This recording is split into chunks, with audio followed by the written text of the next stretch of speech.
This is the Observations Podcast for Sunday, the 28th of, April still? 2024. Welcome back to the podcast. I'm Dale Franks. I'm Michael Wade. And, last night, before I went to bed, I got a little bit of a shock, a little bit of a surprise. It's something that has happened to me before, which I'll talk about in a little bit, but I got an email from YouTube. So this is about 1:10, 1:12 this morning. So yes, I was up late. I just happened to look at my phone and I saw a message in the notifications, and it was from YouTube. And what it said on YouTube was that we are in violation of YouTube's policies.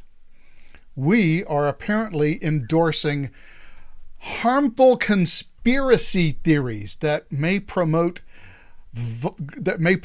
glorify, or incite acts of violence through harmful conspiracy theories. Well, to be fair, that is what we're known for. Well, look, this is not something that would be unexpected in some cases. We have talked about stuff that certainly edges us towards what YouTube would consider conspiracy theories, COVID response. There's a whole bunch of stuff that we have talked about. I saw that this is not worth the effort. Your example is around 350 in your video. Okay, so I went and looked at the video. And what I was talking about at 350 in the video, indeed, what I was literally reading aloud was this statement from a federal court decision on free speech and social media, and how the social media companies lost that case. And this is Judge Doty's opinion from that case from, 9 months ago. And so I was literally... Oh, it's that old? I thought it was last week's. Okay, no, this is from, like that old. This is from 9 months ago. This is a podcast that you weren't even on. It was just me. Oh, that's why I didn't know. Okay, all right. And so this case was literally a case about free speech on social media and how the social media companies lost. And Judge Doty enjoined any government agency from talking to social media and, trying to use their... Texas, right? I forget what it was. However, this is literally what I was reading at the point in the video where they said, we violated their terms of service. Okay, well, fine. So I wrote back to them. And I just wrote, how can this video violate your policies when I was literally reading from a federal court decisions? Are federal court opinions violent conspiracy theories? You have the worst content moderation system in existence. And one of the things they say is you can remove your warning if you take some training about their policies. And so I just wrote, I refuse to take training about policies you don't even enforce fairly or responsibly. Note the time at which I sent this. So I saw it, I immediately got incensed. And one of the first things I did is I went to that email, or was it in the email or was it in the, I went to resolution options and I clicked on the link that says, review this. I'm appealing this decision because, it's stupid, so I'm appealing it. And then I wrote back at 1:14 a.m. saying, I'm not going to take your training, which is pointless, by the way, because this comes from an unattended email box. So all you get is a non-delivery receipt that says, sorry, we couldn't deliver your email. So, okay, so I can't talk to a person. I can't respond. Nobody will reply. But I did hit I demand an appeal of this decision. And so at 1:16 a.m., I received a notification that my appeal has been reviewed and they have confirmed it violates our policy on harmful conspiracy theories. That, my friend, is one hell of a quick review at 1:14 a.m. in the morning. So, do we have any monetization whatsoever on our podcast? No, because YouTube think so. has decided monetization is only available for major YouTube content creators. Yeah, that's what I thought.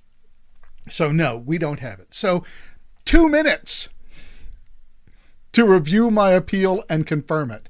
Don't tell me that a human being was involved in that, because I know I'm literally thinking of pushing a lawsuit here. I got to be honest. That's exactly what I'm thinking. Yeah, it's a bit quixotic, but these people need to understand who they're fucking with. And this is just so dumb. It doesn't even make any sense. No, it doesn't. Now, here's a little backstory. I knew what I might be able to do based on something that happened about 6 or 8 months ago with my professional obligations, where on a different channel, I was doing a demo of how to use basically how to use SQL statements to retrieve data from a database. And I was just teaching the fundamentals of SQL to some customers for my professional life. And the data that I used is from a data service called Mockaroo, where you can make up to 1,000 rows of fake data. Now, in this particular case, it was 1,000 rows of names, addresses, email addresses, and phone numbers. And I was teaching how you could just extract various data from the database. You could pull their name and their address or their email or whatever you wanted in various ways from the database. And at one point, I showed a screenshot of the Excel file that I downloaded from Mockaroo that I imported in as data. And the Excel file, of course, obviously had name, address, city, state, zip, phone numbers. But of course, it's all fake data, right? It's all just made up from Mockaroo. And my business channel was given a strike for doxing. Revealing personal information. Even though I say explicitly in the video, this data is from Mockaroo. It's all fake. None of this is real. These aren't real people. They don't exist. And I'd said that literally 2 seconds before the timestamp of "you are doxing people." And so I figured out a way of doing it is going to X and contacting Team YouTube. I contacted them. They reviewed the video and they said, yeah, this is a wrong decision. We have restored your video. So that video is back on my other channel. So what I did is I went to X and I wrote to Team YouTube. You have the worst content moderation system in existence. I just had a video removed for violating your policy against conspiracy theories and glorification of violence, where I was literally reading a federal court decision. Your platform truly sucks. And Team YouTube responds. And they say they're going to look into it. I gave them the URL of the video, which of course cannot be seen on YouTube at this time. You just get a notification. This video has been removed for violating YouTube's community guidelines. So that's all you see. And this is the thing. I have to go to X and tell them, hey, Team YouTube, please do something. This is not part of their appeal process. This is completely ex officio. But this seems to be the only thing that works. Do I know who I'm talking to? No. Do I have a YouTube representative I can contact? No. All of this stuff was done on an automated basis. And they took a piece of me literally reading the text of a federal court decision and flagged it as, and by the way, we have a warning on our channel now for 90 days. Any other community guidelines violation they find will count as a strike. 3 strikes, they will permanently ban our channel from YouTube. And of course, it's such a morass. They do everything possible to ensure that no real person will ever review it. Yeah, they don't. I mean, they don't have time. There's too many accounts, right? They've got to use the computers and AI to do it because they'll get it right, and it'll be completely, um, non-judgmental. It'll just be whatever rules are loaded in there. Yeah, but what rules are loaded in there? If you're reading from a court opinion and that gets flagged, perhaps your rules are not terribly tight. Maybe they don't make a whole lot of sense. It's draconian, and it is set up to ensure that you can't talk to a real person. There's no way to contact anyone. There's no way to have. The only thing that you can do is make public noise on a large social media channel, and you might get their attention, and someone might respond. And over the next week or so, someone will probably look at it, and what hopefully will happen is they'll say, yeah, you were literally just reading from a federal court opinion. It's not a violation. You can't be. I don't know how it's a violent or harmful conspiracy theory. To read from a public court document. Yeah, to read from a public court document. Well, this is like arguing with your wife or your girlfriend or your significant other. I mean, if they're not going to take responsibility and direct it to their friends because they don't want to talk to you, well, what are you going to get accomplished? Nothing, because the defender's the only one you're talking to, not the actual person making the decision. Yeah, by the way, in chat, commenter, Inebriated Plutarch says, you have committed thought crime. You know what? If I had committed thought crime, I'd still be pissed off, but I would say, look at it on Rumble, because it is on Rumble. Right, and Rumble's not going to, chastise us or really do anything to us. Right. I mean, worst comes to worst, we can live stream on Rumble. Hell, worst comes to worst, we can just live stream on Zoom, record it, and upload that to Rumble. I mean, we have options. YouTube, and we can do this too. Yeah, YouTube is the biggest channel. But there are other options. There are other live stream options. Hell, we could probably live stream on Twitch. So, well, yes, we definitely could. So there are ways. We could get an OnlyFans channel. Hell yeah, we could go to Locals. I have a Locals account, by the way. So as a final fallback, we can go to Locals and we can live stream via Locals. There are options. We're on YouTube because it's the biggest, best known channel, but we're not locked into it. So yeah, there would have to be some, changes here and there. You wouldn't be able to watch it on your TV using the YouTube app anymore. So you'd actually have to do it on your computer. I still do the audio version of the podcast every week. So if you have any podcast app like on your phone, I was going to say like Apple, iTunes. I have Overcast, right? So one thing I do after every podcast is I upload the audio. I just download the video.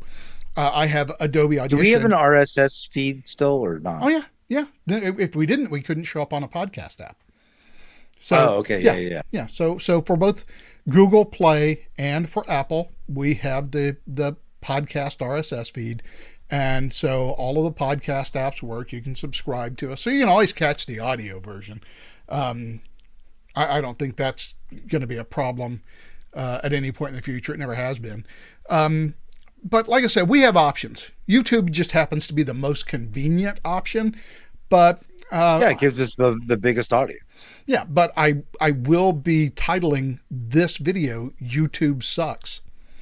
I'm okay with that. with an appropriate image, because this is outrageous. And I think the thing that irks me the most is that theoretically, because I've signed an agreement to YouTube's policies, I have an absolute duty to ensure that my content does not violate YouTube's community guidelines. They, on the other hand, do not appear to have an absolute duty to ensure that enforcement of those guidelines is done in a fair and equitable and reasonable manner. Well, here's how my lawsuit potentially might start. It would be, you have made an agreement with us. Implicitly, it's contract. We use your service. We follow your guidelines. In return, you make money off of us by however you do it. Ad sales, using our information, whatever it is, using our users and our visitors, our viewers' information. So you're getting a gold mine out of it, and you're not letting us even broadcast.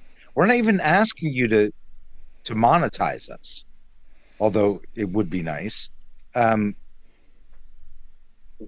You're breaking a contract here.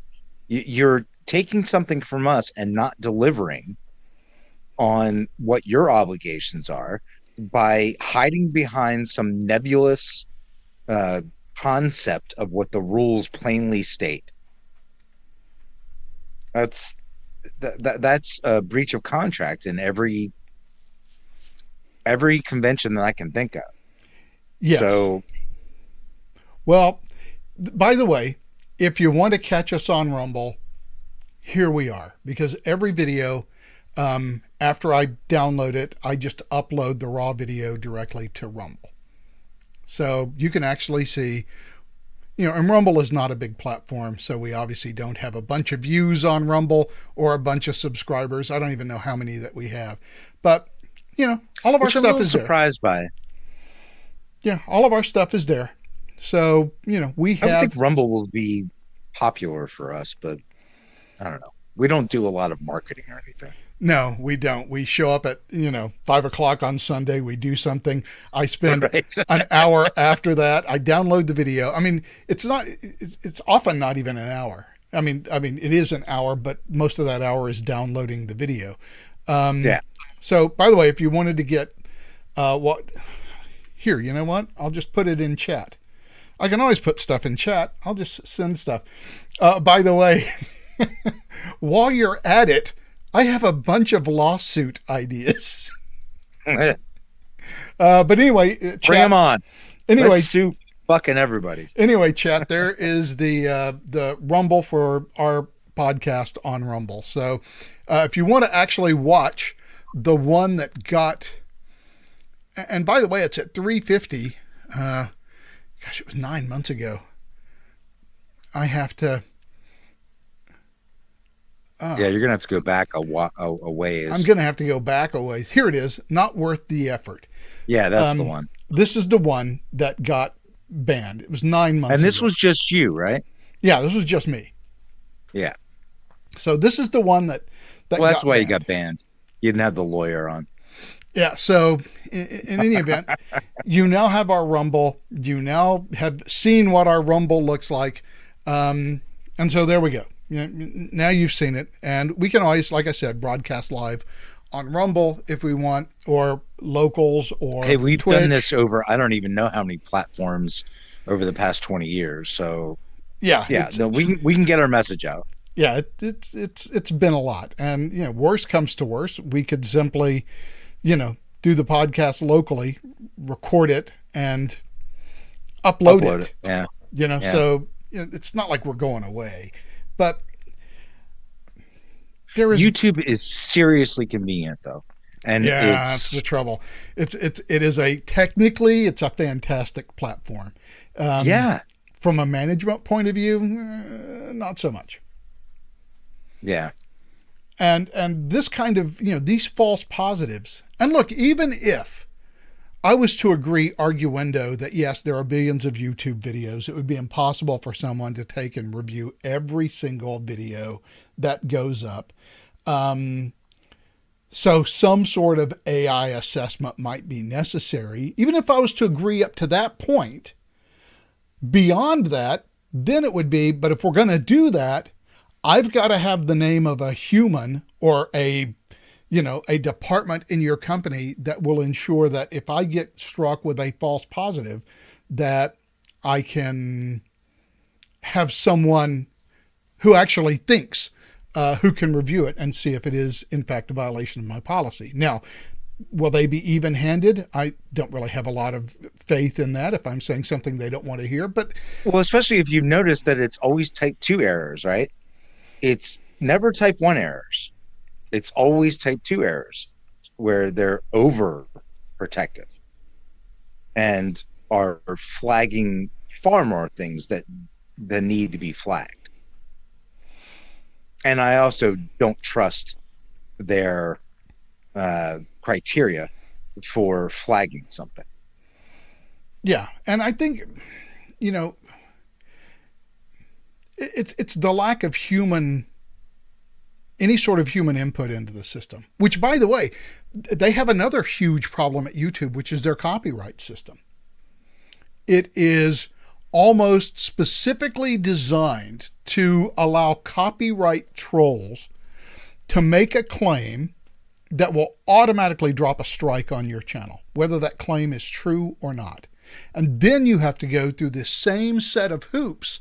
And I've heard this from all sorts of YouTube creators who somebody just dropped in a copyright claim on their channel. And they're like, is this the DRM stuff? No, it's not DRM. It's their copyright protection system. Basically, anybody can go to any video on YouTube and say, hey, this is my content. They stole it from me. They can make a complaint and YouTube will automatically remove the video because of a copyright claim. And then when you say, but this is not a copyright claim, YouTube goes, hey, that's a federal court deal, man. We can't make a decision. We got a copyright claim. DMCA again, says we got to do a it's a type 2 error. They're way over inclusive. Yeah, they are. Anything, and they take bullshit angles on this to label things as violative. Yeah, because why would they do that? Look, I understand the CYA, and if I was their lawyer, I would definitely be preaching CYA.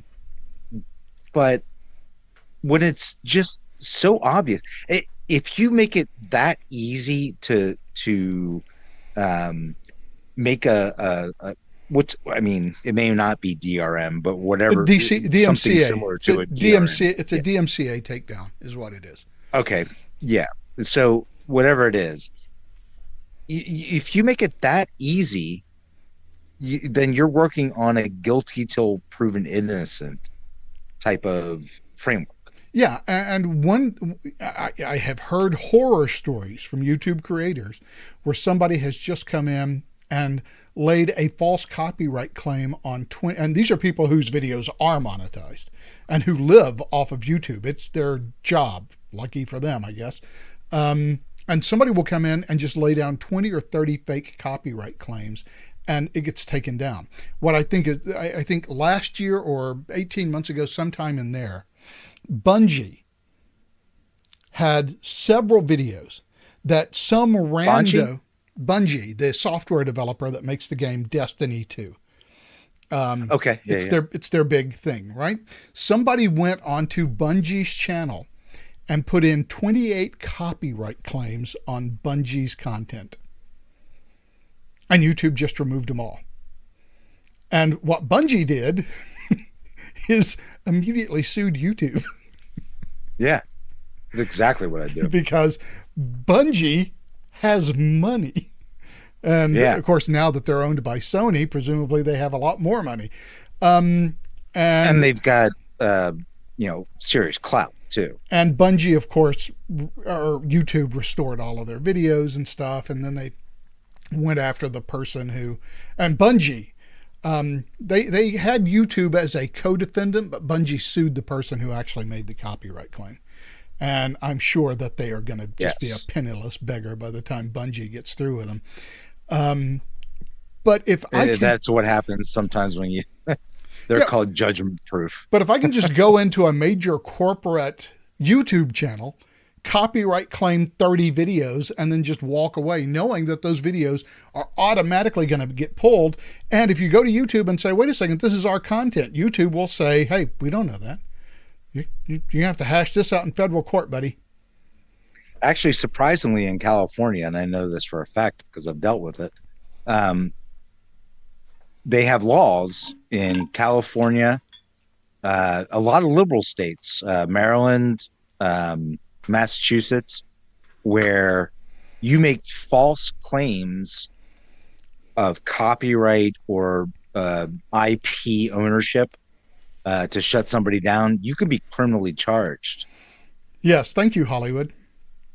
Yeah, right. It's all the places that have a sort of connection. So like New York, California, Georgia is actually a one, I think.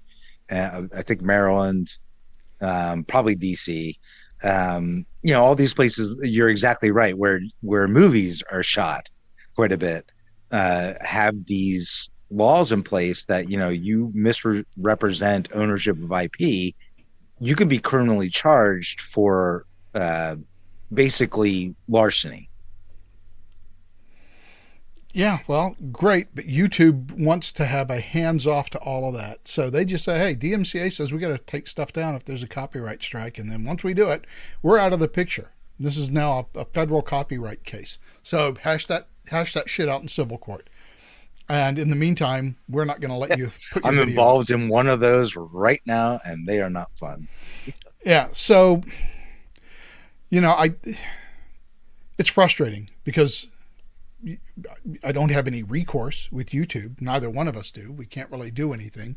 We can't change the system. It's been in place now for like 5 or 6 years, and people have been complaining about it constantly, but YouTube never changes it.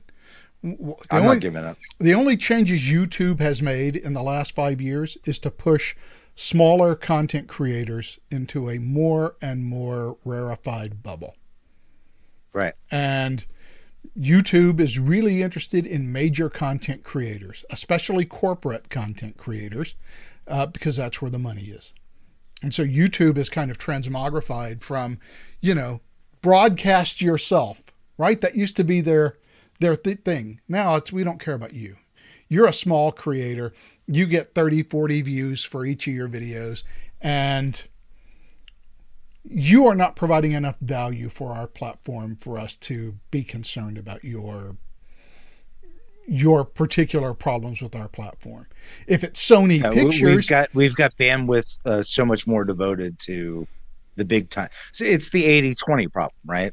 Where 20% of the actual users generate 80% of the views and the money and everything else. Yeah, you can't even get monetized now, because I used to be monetized. Even like my personal channel, which I might put up a video a year, if that. My personal channel used to be monetized, and Google would write me these little, 4 cent, 8 cent checks, and that's all gone now. You have to have, I forget, it's either 1,000 or 10,000 subscribers before you're even eligible for monetization. That's fine. I don't see that as being an issue.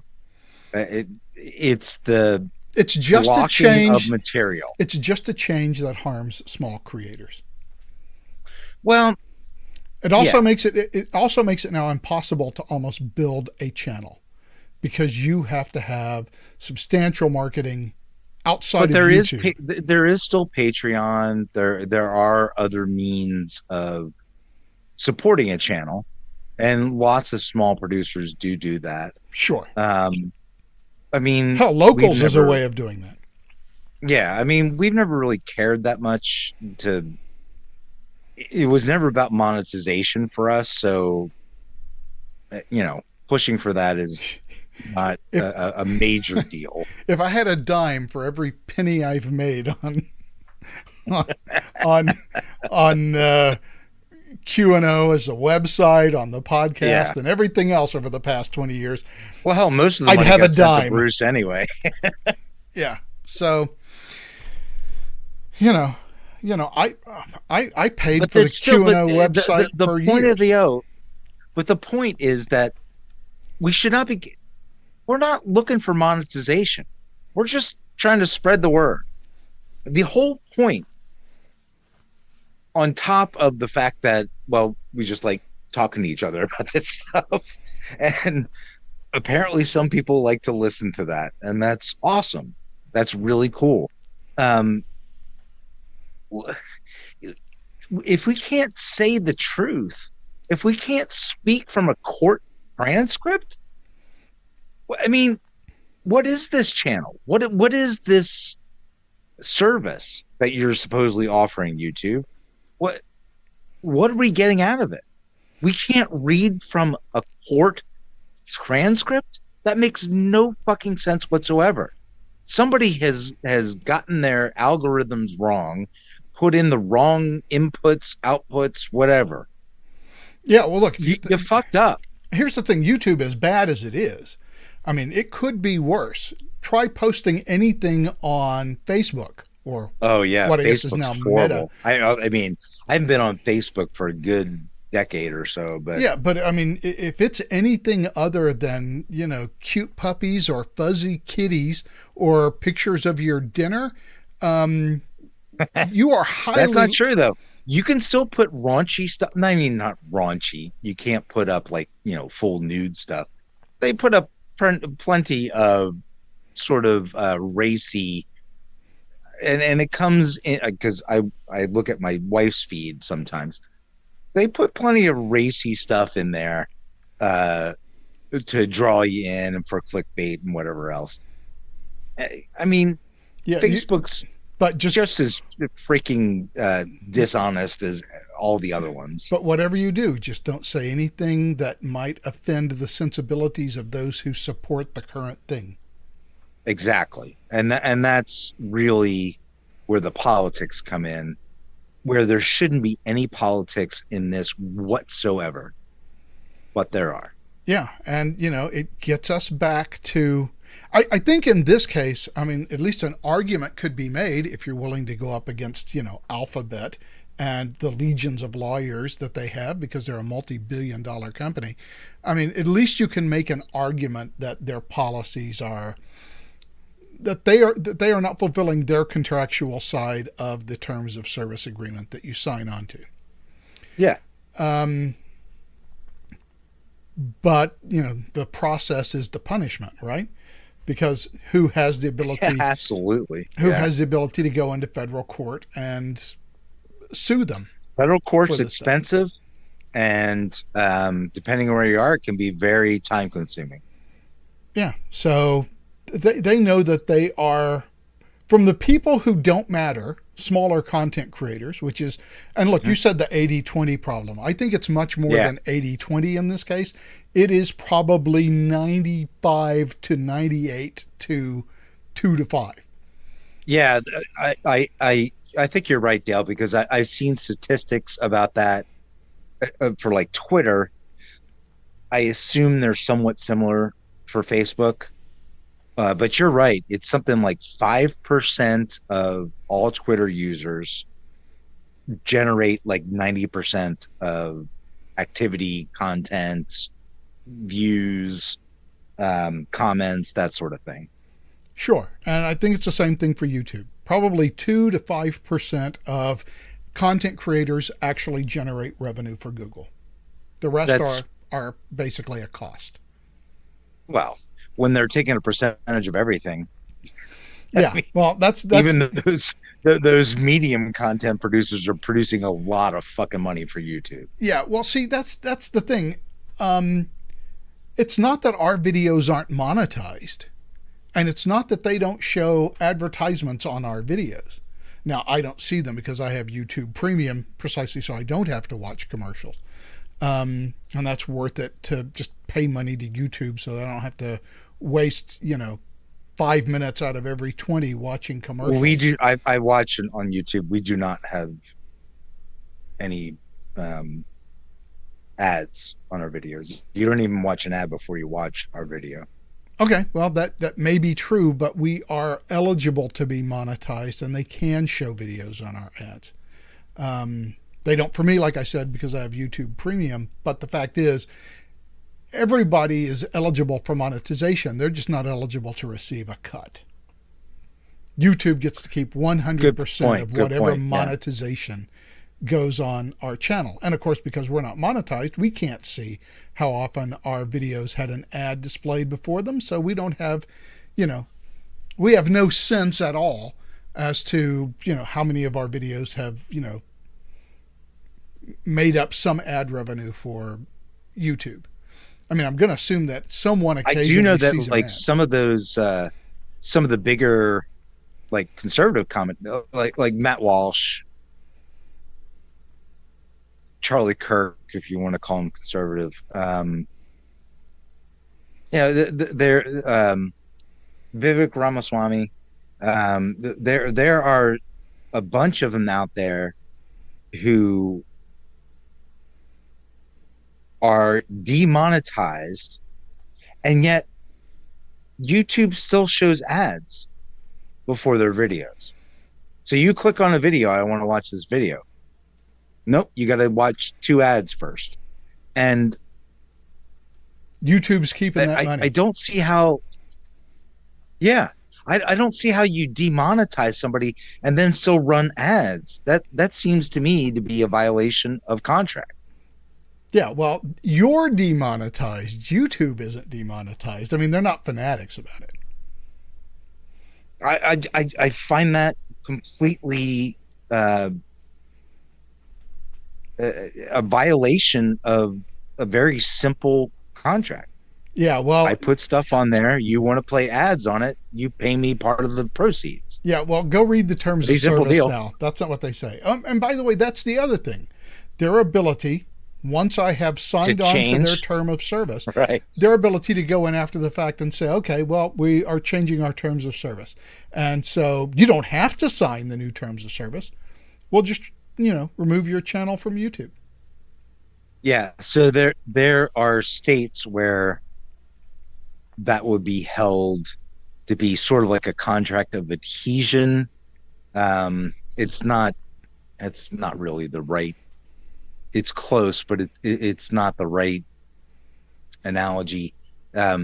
It's all right. So think about it this way: you commit a crime in 1979. The law changes in 1980, and once you get caught 20 years later, they try to try you under the laws as they are, in 1999.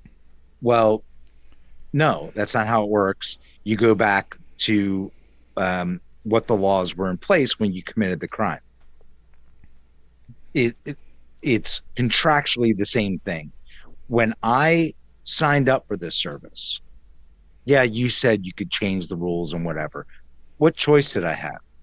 That's what makes it more like a contract of adhesion, which so a contract of adhesion is a thing where you rent bedding and furniture from someplace, and then they take a security interest in everything you actually own, including the stuff you're renting. That's called a contract of adhesion, where you're just a loser on the end if anything goes wrong. Yeah, well, it's interesting that you mention that, because there's another story this week that is actually relevant to that. And by the way, YouTube is bad, but this is not just YouTube. This also happens with, and I thought I had it saved, and it doesn't look like I did. I'm trying to find it here in my drop. It's on another. How many browsers do you have open? Just the one. But I'm looking at, because what I usually do is I save. You can't see it while I'm clicking on it, but I actually have. I can see it. I have a folder that shows that I store the different clips all of and the whatever. different clips and whatever that I want to talk about, and the one that I wanted to talk about is not here, but I tell you where I can find it, because it was real quick. And I think it was in tech. It was on TechCrunch. I know that. Let me see if I can just find it on TechCrunch real quick, because it's a perfect. There we go. At least it's still in my history. So TechCrunch. So there's a photo sharing community called IM. And they have decided to change their terms of licensing that says, well, if you have your pictures on our service, we've decided that we own those pictures and we can use them to train an AI system. Yeah, what the fuck? So it's adding a new clause to its terms and conditions. So, yeah, see, that's the kind of thing that you look. It's one thing if you're changing prices or maybe you're changing remedies slightly or liability or something. When you're changing the fundamental concept of the actual deal, you're changing the contract. You just can't do that willy-nilly. That's not acceptable under any theory of contract. Well, maybe a Marxist theory of contract. Unfortunately, they are a Berlin-based photo sharing system. So it is a Marxist theory. It operates under the laws of Germany, not the U.S. But again, they're not the only companies that are doing this. Because I think Meta has a thing where, if you upload a photo to us, you're giving us permission to own your photo and to use it. And I think Google Photos does the same kind of thing. That's just insane to me. We just now own your photo. I mean, didn't we? I don't know if you remember this. It had to be like 15, 20 years ago, where we got sued for some photo that was on an extinct page of it was Webmaster Developer, wasn't it? Yes. Yeah, that was. And it was some Getty photo that was still on some page that, even though it was excised from the actual website, existed on some server somewhere, and they tried to sue us for that. And I was like, are you fucking kidding me? And we had to go after them. I mean, they were asking for like 50 grand or something, wasn't it? It was an exorbitant amount. Yes, it was an exorbitant amount. And by the way, we're having some streaming issues. For some reason, it just went to poor. Don't know why, but there you are. Sorry. It's probably me. It's sorry, viewers. I need to get an extender down here. No, it's not you. One that works. It's not you. It's literally coming from me. It's to YouTube, so it's the streaming connection. So even though I have gigabit internet, YouTube it's Gavin Newsom's fault. Yeah, it's his fault. But yeah, this is a big problem in tech because, and there are things, of course, that hey, you're not paying for this. And this is all voluntary. You don't have a particular. But you are paying for it. That's the thing that people need to get out of their heads. Stop thinking that this is free. Hands to fall. If you're not paying them for a service and they're not trying to sell you a product, then you are the product. Exactly.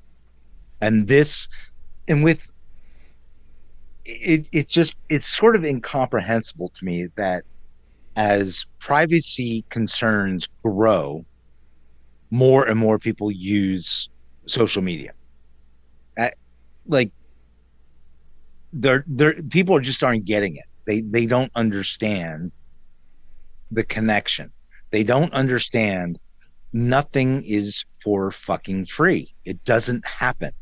Okay? You're being monetized, mined.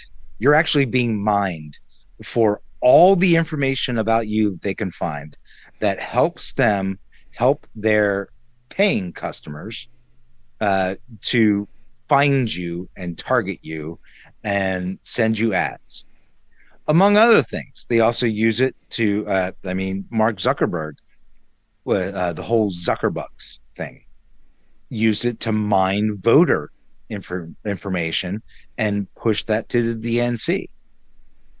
And this is all completely legal, apparently. I like how you just threw apparently in there as a throwaway at the end of that sentence. Well, look, we've been talking about this for 45 minutes at this point. And so oh, wait, is there something else happening? Okay. Yeah, so there are a couple of things. I don't know how important they are, but let's talk about a couple of other things. You can only you keep people entertained by bitching about social media for so long. So let's switch over here, and it's Peter Boghossian who was on Rubin's podcast. Wait, this is not, what are you showing me? I'm not showing you anything yet because when I click it, the video will start automatically. But Peter Boghossian, who basically resigned from Harvard because he thinks they just went, freaking crazy, is on Dave Rubin's podcast. And Dave Rubin asked him an interesting question with Peter Boghossian's answer. And I think it points to a larger problem. And I want to review this for a second. I talk to my remaining liberal friends who've largely voted Democrat their entire life. Or when we talk about guys like that, guys like Coleman Hughes, who was on The View recently. Yeah, I just saw him, basically destroying the woke, being attacked by the women of The View, but then in essence said, I'm not going to vote for Trump. We are left with this binary choice. And I wonder what leaves these last liberals, as everyone knows, I talk about on my show relentlessly. I think they're the last group in America who could really move right now. What would cause someone like you to me, and I say this to you with love as a friend, I don't know how in your right mind you could vote for Democrats anymore, knowing everything that you know about things. But I suspect that's not something that you would really want to talk about. No, I'll talk about anything you want to talk about, other than my personal life, which I don't talk about. So I guess if the question is, what would it take me to vote for? Yeah. Somebody? Because I keep seeing a lot of these people, like even if you took a Joe Rogan type, he hasn't fully said he'll vote for Trump yet, but it's kind of obvious that's what he should do. Maybe Bill Maher won't get there. Coleman Hughes maybe won't get there, but I'm trying to figure out what is the thing that would take all the people who acknowledge what the real problems are, and then maybe there's a political chance at some of it. All right, I'll answer your question directly. Yeah. It would take a non-Trump. It would take a Vivek Ramaswamy. It would take an RFK running as. It would take somebody. I don't think. But this is what I don't have got. TDS. Yeah. Well, it's first of all, this doesn't answer your question, but it's worth stating. This is horrific for our democracy. Yeah. It's horrific for our country. Literally, nobody I know thinks that the runoff is a good idea. And we go all around the world. My buddy Reed and I, we do the spectrum street epistemology. Yeah. Dave, it is an embarrassment. It's an embarrassment when people say Trump, Biden, and they laugh at me as if I had something to do with it. Yeah, so I would like a non-Trump, and I don't have TDS. I'm so discouraged with it. The fact that those two guys are there is evidence that we're marching toward hospice. And that is the point. And it's something that we have talked about. It's, to me, it's part of the failure of our political system that we have, and we have looked at poll after poll from different sources, where it is pretty consistently 2/3 of the electorate do not want this to be the choice. Right. Now, they have different reasons for not liking either of those two candidates. And look, it doesn't matter whether you like Trump or dislike Trump, whether you like Biden or dislike Biden. I think for both candidates, we can go through a fairly long list of cons and a fairly short list of pros at this point in the minds of many people. But the fact is, it doesn't matter whether you like or dislike either of these two guys. The fact is that a functional political system, especially a democratic system, which is predicated on how can we bring the largest number of voters to our side for positive reasons, because we have some sort of vision for the country that we want to pursue, you would tend to think that a functional political system would try to put up two candidates who have a higher degree of popularity, both in the case of Trump and in the case of Biden. And again, doesn't matter whether you like them or dislike them. The fact is both of them have extraordinarily high negatives. Biden at this point, higher than Trump's, but Trump at this point has historically high negatives. If you really want to win an election, it seemed to me that a functional political system would put in people who have higher positives. Well, I think the real question is, what do people want? Do they want a functional system, or do they want, bread and circuses? And you can get bread and circuses. It'll make you poorer in the end. And that doesn't seem to matter to some people. And I think they even realize that it'll make you poorer in the end, and they still don't care. If you want actual structural change that's going to be effective and long-term, I think you cannot vote for Democrats. And while Trump is a far from perfect antidote, he's the best shot you got. I actually had a conversation on the golf course today with a couple buddies who are pretty middle of the road. I mean, they're right leaning, but they're not, they're not rah-rah either way. And both of them were like, I really don't like Trump. And I'm having a hard time figuring out how to go because I can't vote for Biden. And I'm like, I get it. I totally get it. He's an absolute buffoon. And it's ridiculous that the hopes of Western civilization fall on the shoulders of a New York tycoon who has a foul mouth, acts like an absolute buffoon. He's not an idiot. He actually is quite smart. But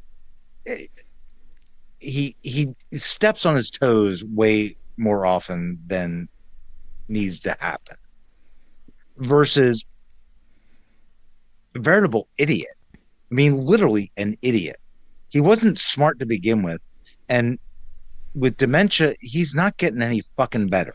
Yeah, these are our choices. There is a fundamental difference between Trump and Biden. And I think there is a certain amount of failing upwards in terms of both of them. Although Trump's failures have tended to be business failures, things didn't work out, so he was able to leverage, the bankruptcy system and whatever. That's to put how himself business in a works. better position of advantage. But that's how our commercial law is structured, and so that's one thing. Joe Biden has consistently failed upwards. He has been wrong about everything for 60 years. Robert Gates, Robert Gates 10 years ago said, Joe Biden has been wrong on foreign policy has been wrong every single time for the last 4 years. Yeah. Actually, I think Gates said the last 50 years. Yeah, 50 years. That's right. It would have been 50 years back then. Yeah. Right. So 60 years in politics. And this guy has never been regarded as one of the leading lights of our government intellectually. Except by the Democrats, and who somehow kept appointing him the head of the Senate Foreign Relations Committee. Yeah, and this guy has failed upwards for 50 years. Yeah. At least with Donald Trump, his failing upwards, and there has been some of it, have largely been around business and how commercial law is structured and being able to use the law to his advantage and come out without losing tons of money, coming out ahead. That's how the system is structured. He's crafty. And look, businesses fail all the time. No matter how good a businessman you are, you're going to fail all the time. Yes, you will have more failures than you will have successes. The hope is that the successes are so successful. Outweigh. Yeah, that the successes are so successful that you can cut your losses in the failures. And Donald Trump has done an excellent job of cutting his losses in the failures. But that's just the way business works. And to think he only came here with $10 million. Yes. Yeah. That's the secret of my success. The Michael J. Fox movie. Eddie Albert plays this tycoon. And at the beginning, he's flying in a helicopter. And as he's flying, he's talking to this person beside him, saying, see that building over there? And these are all skyscrapers in New York. So see that building over there? I own that. I own that one. I own this one over here. That's mine too. And just think of it. 40 years ago, I came to this town with just $17 million in my pocket. And now I own all this.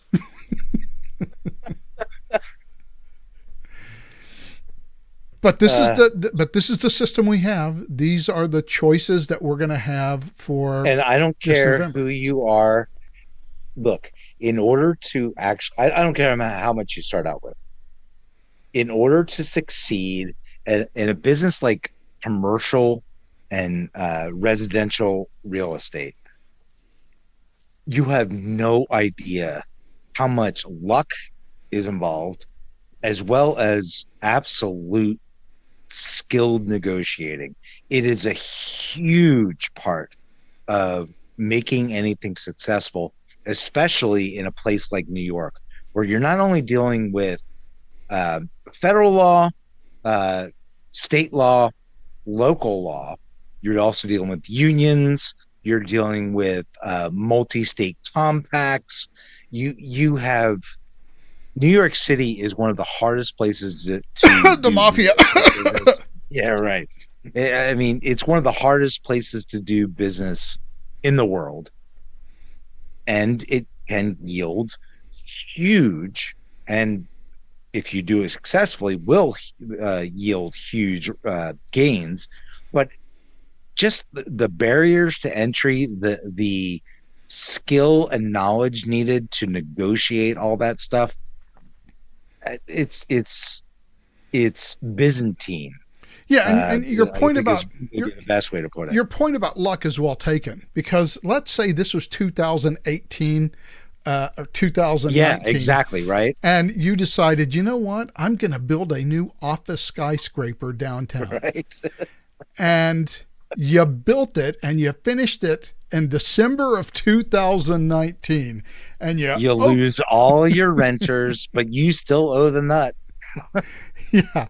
I mean, okay, granted, nobody can foresee black swan events, but I mean, no matter how good your office space is, no matter how high tech it is, no matter how well you had the financing structured, how well built it, none of that matters, because commercial real estate is going to collapse and you're going to lose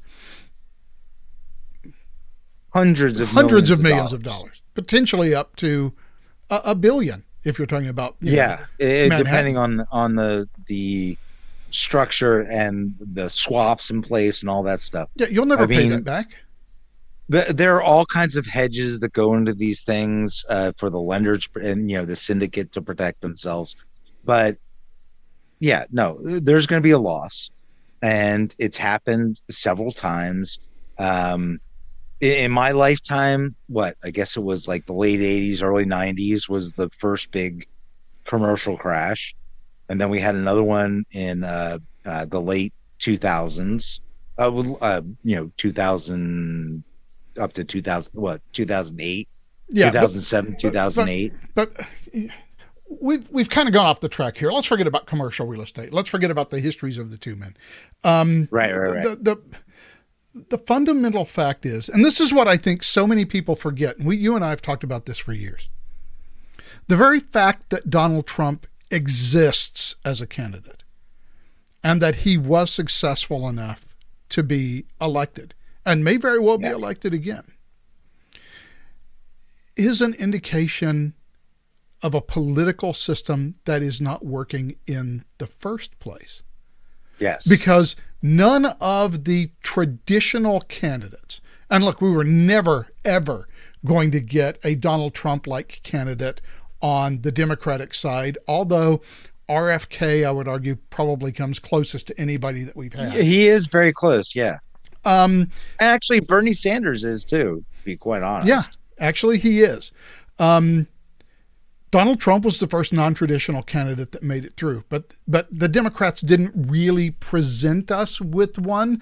Bernie kind of came relatively close in running against Hillary for the nomination, but the Democrats have a system set up. The Democrats cannot let him win because they cannot stand being saddled with the socialist, communist tag that they so obviously fucking are. Yeah, they are, but they don't want to say that they are. Bernie is they don't want to say it. But the Democrats have a system that literally prevents Bernie Sanders from ever getting the nomination. Yes. Even if Bernie Sanders, even if Bernie Sanders were to win every state, he could still lose at the Democratic National Convention because the superdelegates were all for Hillary. Yes. That's intentional. The Republicans don't have a system like that. So Donald Trump was able to break through. But the fact that a non-traditional, non-political candidate managed to break through, win the presidency, and may indeed win the presidency again, is an indictment of the political system insofar as no one on the left or on the right,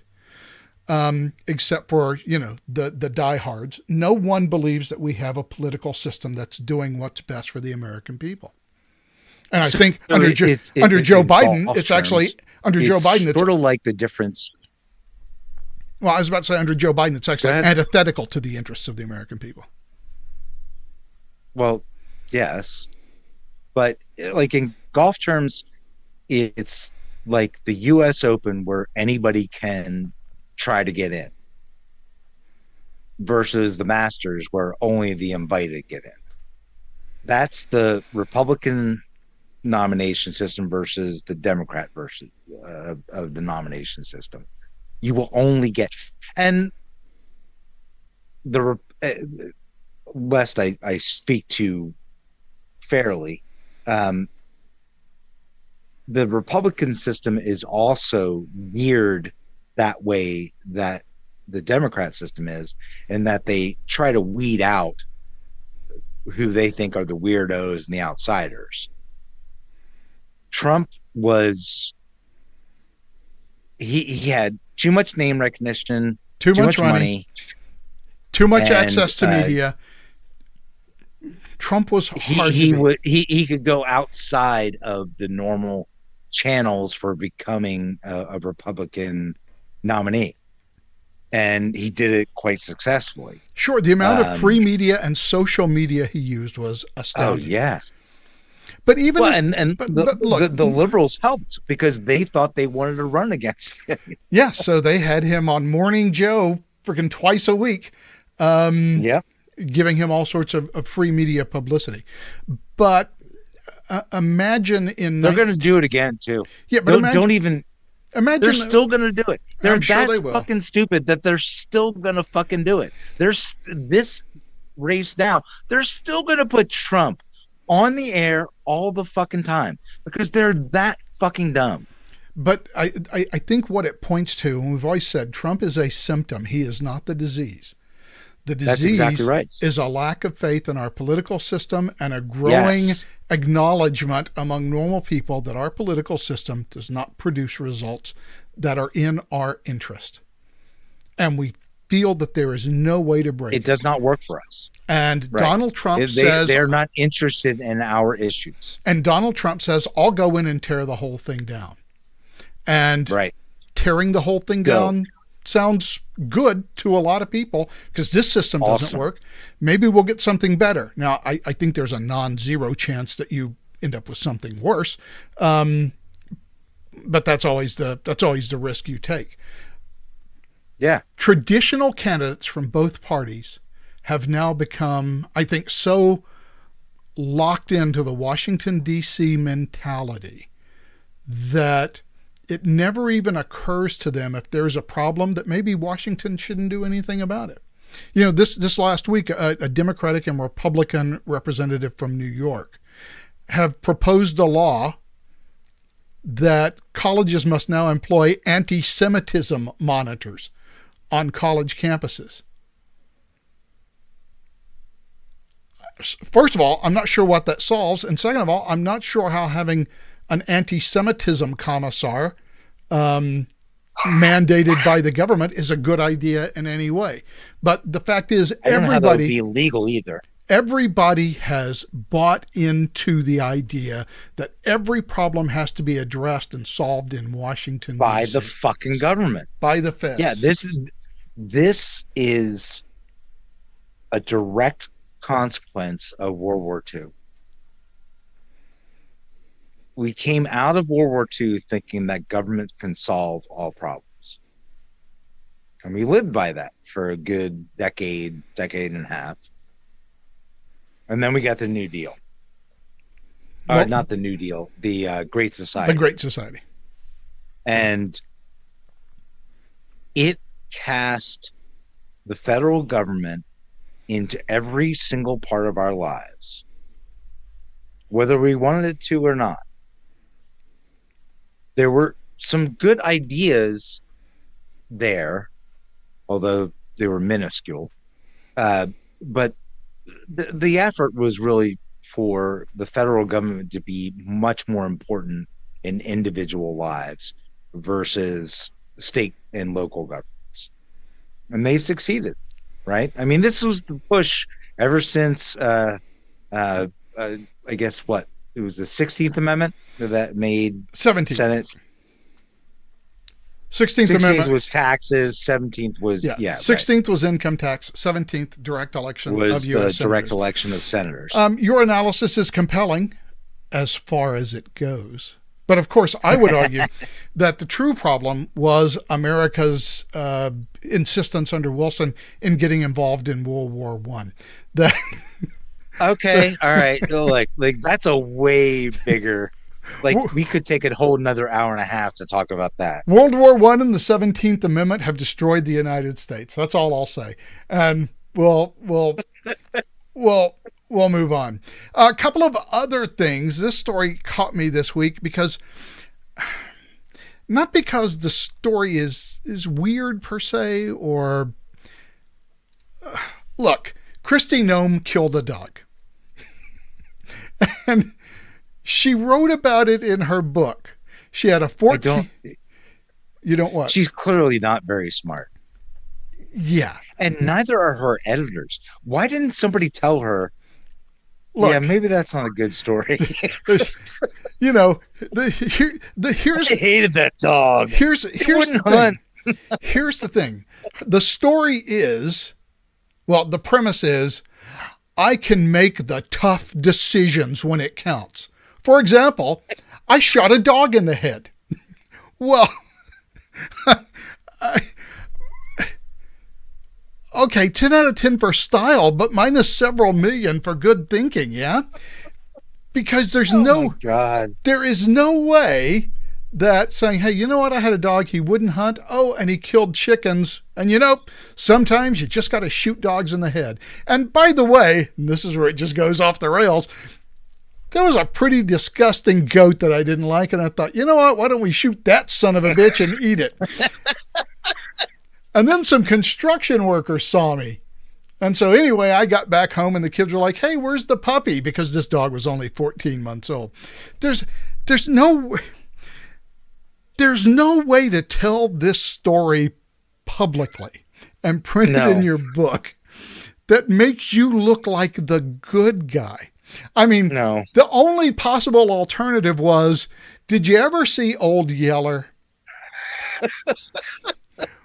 When my dog got rabies, saving the family from... Yeah, couldn't she have thrown in a rabies part? Raccoons. Or it got servo or something. And then there was nothing to do. And we had to put the dog down because shooting Old Yeller, no matter that he saved us from the wolves, shooting Old Yeller was what had to be done. And we all cried at the end. No, I hated that dog. He wouldn't hunt. He started attacking chickens. And look, by the way, it's not uncommon in rural areas if you have a dog that kills chickens to kill the dog. It isn't. It's not uncommon. People do it. What she's talking about is not unheard of. It's not even abnormal. People just don't know about it. But and especially a hunting dog who won't go and retrieve fucking ducks and geese, but go and will tear up chickens. Like, yes, that is a really bad hunting dog. Yes, however, I mean, it's a bad dog.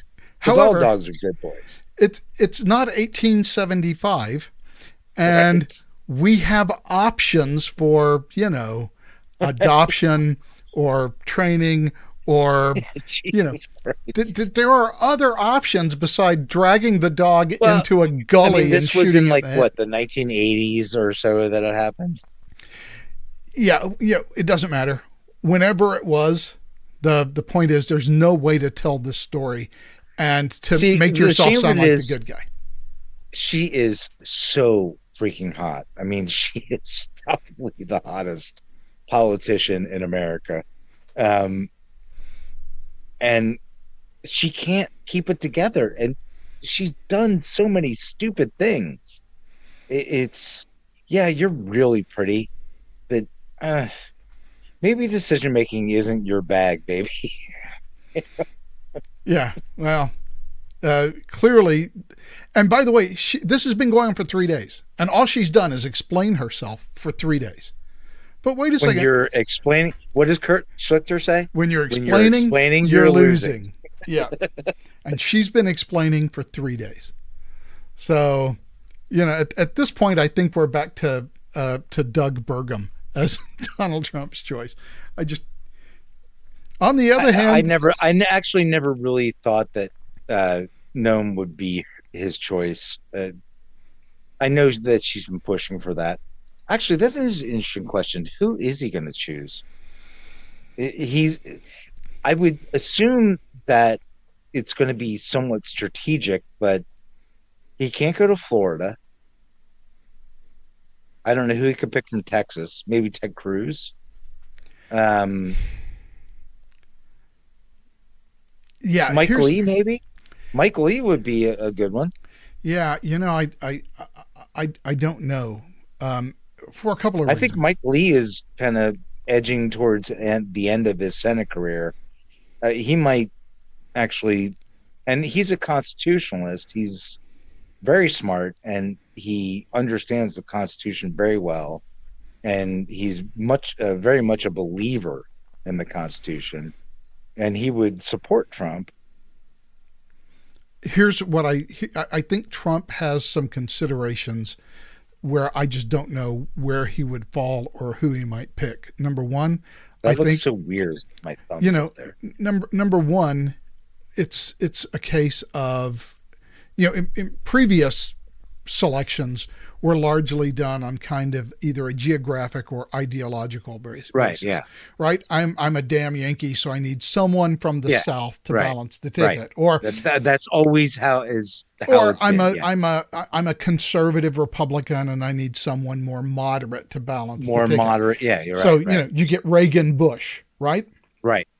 You get the real conservative, and then you get kind of the squish. But he'll bring in the middle of the road Republicans from the Northeast, right? Or as we said, geographical, because Southerners tend not to want to elect Northerners as president, or at least in the past that was how it was.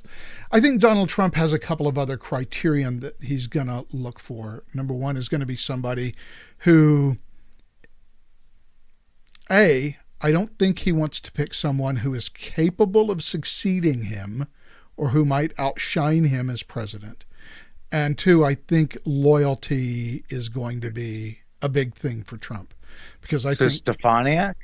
Because I think Trump thought that Mike Pence, true or not, Trump thought Mike Pence stabbed him in the back when it came to certifying the election. I am absolutely sure that he thinks that. Yeah. So, although Mike Pence was right, and look, I respect the constitutional and legal arguments that Trump's legal team put together. I think they're very interesting, but in the end, I think they lose. I think Mike Pence was right. I'm not a big Mike Pence fan. He's way too milquetoast for me. But okay, maybe, he's a good guy. I'm sure, maybe so, but that's kind of irrelevant because the real choice is what Trump thinks, and Trump thinks he's going to need somebody, I think, who has more loyal. He needs somebody who's loyal, and so it would. But he's also going to play the DEI thing. He's going to do it. The what thing? The DEI. Oh yeah. He is going to pick a minority, woman. A woman. Something like that, but someone that he's relatively assured of their loyalty. So he's making that, Yes. he's going to make this decision based on a set of criteria that have largely not been used much in the past. I mean, for example, John F. Kennedy had no illusions about how loyal Lyndon Johnson would be to a Kennedy administration. No, he needed Texas. He needed Texas. And so he got Johnson because he knows that Johnson's job past that point will be to wake up every morning and inquire as to the state of the president's health and then go out and play golf or go to some foreign dignitary's funeral. Beyond that, vice presidents don't do much. I think with what happened in 2020, Donald Trump has a different idea about the qualities he's looking for in a vice president. So I don't know who he's going to pick. I think it's going to be interesting to watch. And I think it's probably going to be relatively unexpected who he picks. Well, can we explore that a little bit? Like, who are his real options? Well, you mentioned Elise Stefanik. I think she ticks all the boxes. She might be up there. Her problem is, from a traditional political standpoint, is that she comes out of the House. Nobody, elects House. Nobody elects House members to do anything. Yeah. They prefer senators if they're going to come from Congress. And they prefer it not to come from Congress at all. They prefer governors. I would prefer a governor. But what governors? Well, obviously Kristi Noem. I don't know. I hope he doesn't do something stupid like Carrie Lake or I don't know. I don't know what his choices are. You know what? That's actually a really good question, because how many choices does he really have? I mean, everybody would expect him to choose Ron DeSantis because he's the next most popular Republican. Yeah, except he's pretty much put paid to that. I don't think that DeSantis would leave the governorship. No, not at this point. I think he would turn it down. Yeah, and with the type of campaign that if not Trump directly, although he did some, but his surrogates, the campaign that they ran against Ron DeSantis, I just don't see Ron DeSantis. That shit's water under a bridge. Maybe, but I don't know. Well, I just don't know what his choices are. I don't see a lot of them, especially because he's going to pick a woman or a minority. Maybe Vivek Ramaswamy. Tim Scott, maybe. Tim Scott. He'd be an interesting one. Wait, not Tim Scott. I think. Wait, which one? Which is the Scott from South Carolina? Tim Scott. Which is the black guy, and which is the black? Tim Scott is the black guy. Tim Scott is the black guy. Yeah. So I think what's maybe the other ones? Vivek would not be a bad choice. I don't think. From his perspective. I would be super happy with Vivek in there. I think he is innovative. He's smart. He is. He's true to the path. He follows actual empirical evidence to its conclusion, and I matter of fact, if Vivek was the actual Republican nominee, I would vote for him enthusiastically. I really like him. I think he's a good dude. He's a little bit overly Austrian, and this is coming from an Austrian. I think Austrian economics are correct, although I realize that Chicago school is much more applicable and easier to use. I think that Austrian economics is the right way to orient yourself and then find other ways to get there. But I think Vivek is very much on that path. He's a super smart guy. He is straightforward. He does not play any games, and he calls people out. I really like him. I think he's awesome. Well, I think it's just going to be an interesting choice. I wouldn't even presume to predict.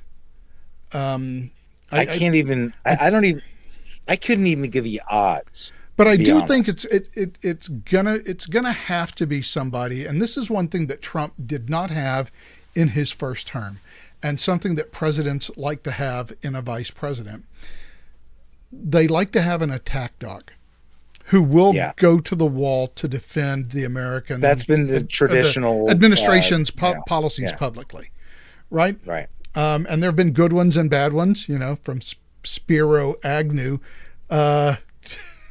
He was a good attack dog. To Lloyd Vincent. Yeah, Spiro Agnew was corrupt. A good attack dog. He had other corrupt, issues. But... and Trump did not have that in his first term. And Trump, Pence was not an attack dog. Yeah, and looking back on it, it's difficult to see who Trump had other than himself who would serve as an attack dog. And that may be one of the reasons why Trump was such an attack dog when he was president. There was just nobody. He certainly couldn't send Mike Pence out to do that, because Mike Pence is so dismissible. I'm surprised that he picked Mike Pence, and I think he picked him because he was a nobody. I think that may have been a bad choice, because what he needed was... He picked him because he was malleable. Yeah. He was conservative and straight line conservative, like neo-conservative and milquetoast conservative. Now, look, he didn't have it. Mike Pence has no original idea in his head. Not a single one. Super nice guy, but he does not have an original idea in his head. He follows whatever path that is dictated for him in order to reach salvation. And you know what, brother Mike, I appreciate you and I respect you, and I think that's an awesome life plan. When it comes to politics, we've got to take a few things else into consideration. Yeah. And I think there's a third thing that we have to take into consideration, or that Trump should take into consideration for any pick of a vice presidential candidate, which is that I only have 4 more years. That's right. Once this that's is a over, one-term presidency. Yeah, this is a one-term presidency. Yep. So whoever I pick has... This is the Grover Cleveland. He would be the second Grover Cleveland. Yeah. And 4 years from now... And actually, do you know anything about Grover Cleveland's? I don't know anything. I know that he was the only president elected to a non-consecutive I know term. nothing about his second term. Yeah, neither do I. But if Trump gets elected, I think we're going to find out a lot. Actually, if there are bad things that happened, then we're going to find out even sooner. Yeah, but whoever he picks has to be somebody who can serve as at least the presumptive successor in 2028. That's the job. Yeah, that's your job as VP, right? Yeah, although we tend, outside of George H.W. Bush, we tend not to elect vice presidents. In fact, we tend to have a positive disfavor towards them. We have not done so. Yeah, you're right. Since George H.W. Bush, and prior to that, it was the 19th century. Nixon was a former vice president. Yeah, but not consecutively. No, not consecutively. There was 8 years elapsed between the time he was vice president and president. So sitting vice presidents tend not to get elected. I don't think we have done it since 1900. No, we didn't do it even then. No, I don't think it's been done since the 19th century. And George H.W. Bush is the only 20th century sitting vice president to be elected as president. I was going to say since 1988. No, right. That's when. Yeah, that was George H.W. Yeah, and prior to that, it was the 1800s. Yeah, that's right. Because Eisenhower. Yeah. Yeah, every other sitting vice president. Wait. Never Truman. won. Truman FDR, was president. Truman was president. Yeah. I get it. Yeah, okay, FDR had died. Right. So he was not sitting vice president when the election occurred. So, yep. So, it'll be interesting. Anyway, I had a couple of other things I wanted to talk about, but we're now an hour and a half into this. So, we can talk about one of them. Well, you know what? It's an hour and a half. We really do need to. Fine. So the others are just minor stories. You know what? This was just fun. I don't even give a shit about what other people think about it. I enjoy doing this. Yeah, just us bitching about YouTube. Well, I mean, that was the whole point. When we started this a long time ago, it was all about, hey, can we just talk to each other and like have a conversation, and maybe people will be interested, maybe they won't.